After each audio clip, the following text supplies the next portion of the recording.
প্রিয় HSC শিক্ষার্থীবৃন্দরা, Rahat English একাডেমির পক্ষ থেকে তোমাদের সবাইকে স্বাগতম।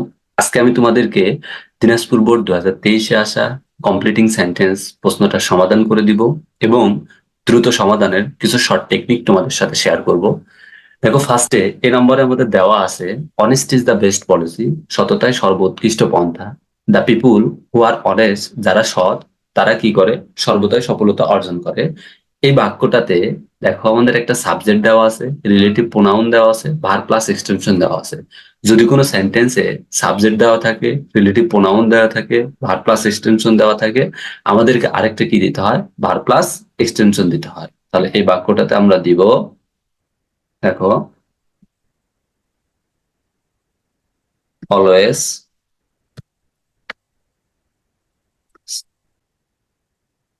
succeed in the long run.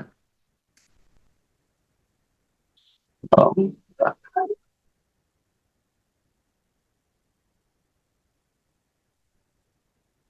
এরপরে দেখো, বি নম্বরে আমাদের দেওয়া আছে, because of greenhouse effect, greenhouse ইফেক্টের কারণে দ্য ক্লাইমেট, গ্রিন হাউস ইফেক্টের কারণে ক্লাইমেট অর্থাৎ জলবায়ুতে একটা কি চেঞ্জ আসতেছে, যার কারণে আমরা এখানে লিখবো দ্য ক্লাইমেট ইজ চেঞ্জিং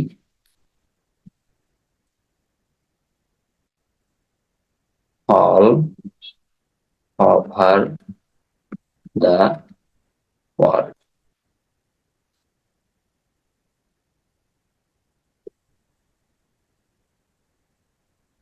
এরপরে দেখো, সি নাম্বার আমাদের দেওয়া আছে, you can not shine in life. এই বাক্যটাতে যদি আমরা একটা কনজাংশন ইউজ করি, আনলেস,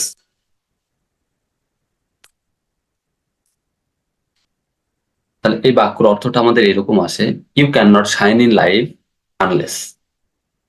তুমি জীবনে উন্নতি করতে পারবা না যাতে না বা যদি না তুমি কি করো, কঠোর পরিশ্রম করো। তো একটা জিনিস মনে রাখবা, যদি কোনো সেন্টেন্সে কনজাংশন হিসেবে আনলেস থাকে, এই আনলেস এর পূর্বে যদি আমাদের ফিউচার ইনডিফিনিট টেন্স অথবা ক্যান থাকে, পরে আমাদের কি করতে হয়, প্রেজেন্ট ইনডিফিনিট টেন্স করতে হয়। তাহলে আমরা এখানে দিব, you work hard, work hard.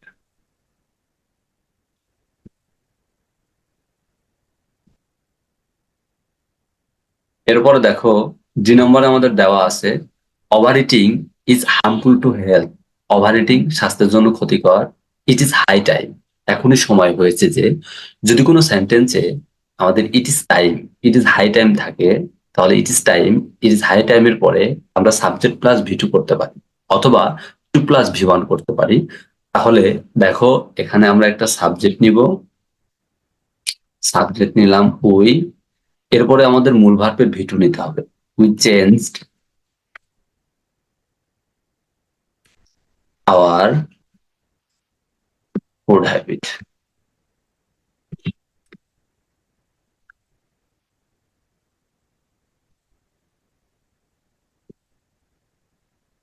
এরপরে দেখো, আমাদের ই নম্বর দেওয়া আছে, দ্যার ইজ এ গোস প্রভাব দ্যাট, একটা প্রবাদ বাক্য আছে যে, morning shows the day. Morning আমাদের এখানে হবে shows the day.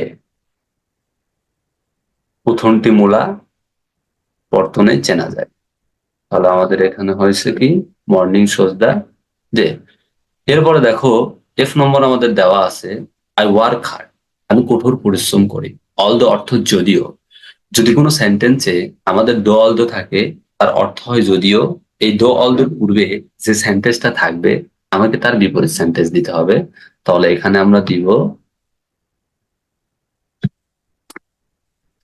I am physically unfit. তাহলে আমরা এখান থেকে কি শিখলাম, যদি কোনো সেন্টেন্সে দো অল দো থাকে, দো অল দোর পূর্বে অথবা পরে যে সেন্টেন্সটা দেওয়া থাকবে, তোমাকে তার কি দিতে হবে, বিপরীত সেন্টেন্স দিতে হবে। এরপরে দেখো, আমাদের জি নম্বর দেওয়া আছে, no sooner had I reach the college, আমি কলেজে পৌঁছাতে না পৌঁছাতে। যদি কোনো সেন্টেন্সে আমাদের নোশন আর হ্যাড থাকে, সাবজেক্ট থাকে, ভিথিরি থাকে, তাহলে পরবর্তী অংশটা আমাদের শুরু করতে হয় কি দিয়ে? দেন দিয়ে। তারপরে subject plus V two plus extension দিতে হয়। তাহলে আমরা একটা কি দেব? দেন। তারপরে দ্য ক্লাস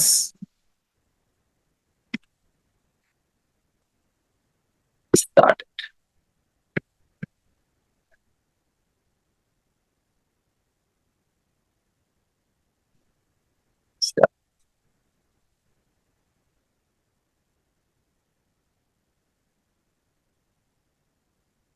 এরপরে দেখো, এরপরে আমাদের কি দেওয়া আছে?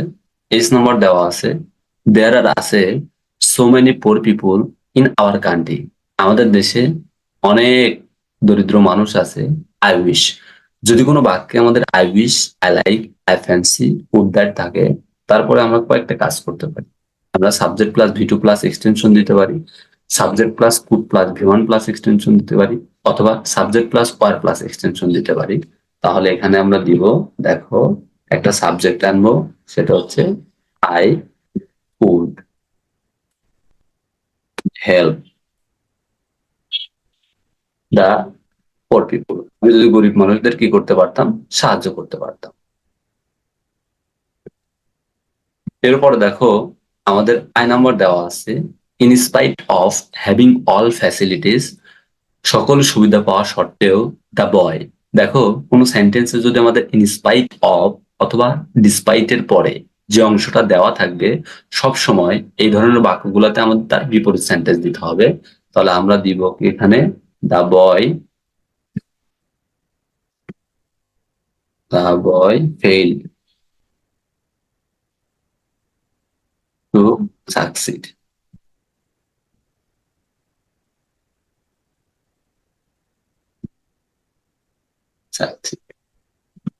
এরপরে দেখো, আমাদের হচ্ছে যে নাম্বার দেওয়া আছে, the old man dash is my grandfather.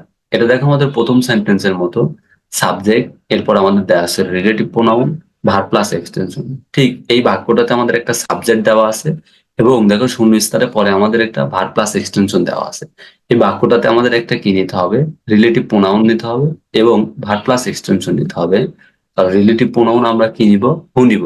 কারণ ওল্ড ম্যান আমাদের এটা ব্যক্তিকে বোঝাচ্ছে, সাবজেক্টটা আমাদের এই ব্যক্তিবাচক, যার কারণে আমরা রিলেটিভ প্রোনাউন নিলাম হু ইজ সিটিং